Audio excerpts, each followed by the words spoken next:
ऋषि राज।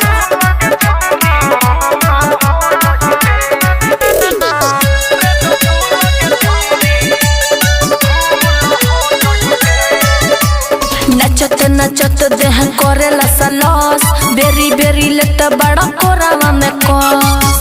अरे तो आजा ए बाबू का हो नचत नचत देह करेला सलस, बेरी बेरी लेत बड़ा बहिया में कस। सनाई कसी करबे के तनो चोन्हा जुमा जाना पइबे।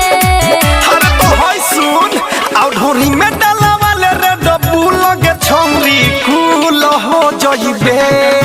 आउ ढोरी में डाला वाले रे डब्बू लगे छौरी कूल हो जइबे।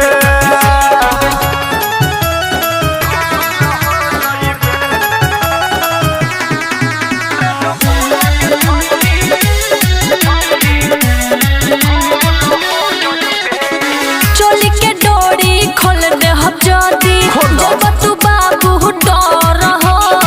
ढोरी तोहर लागे करे जा पटन के गोल घर हो।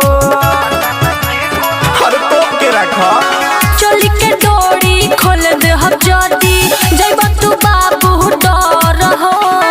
ढोरी तोहर लागे करे जा पटन के गोल घर। अच्छा बॉडी से बॉडी काहे करता अरे करे रत, दे ना। मार दीही झटका कहता नि सच।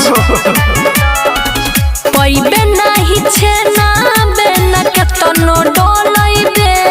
अरे तो हमरा सुन ले आउ ढोरी में डाला वाले रे डब्बू लगे छौरी कूल हो जइबे।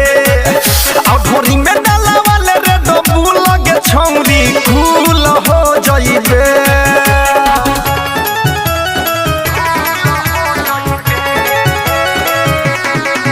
सोया डिजिटल रिकॉर्डिंग स्टूडियो एक नीति से रतन रतन से रख संभारी अपन चाल के।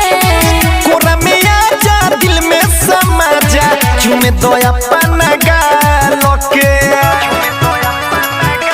अब हो एक नीति से रतन रतन से रख संभारी अपन चाल के। कोरा में आजा दिल में समा जा चुमे दो अपन गाल के।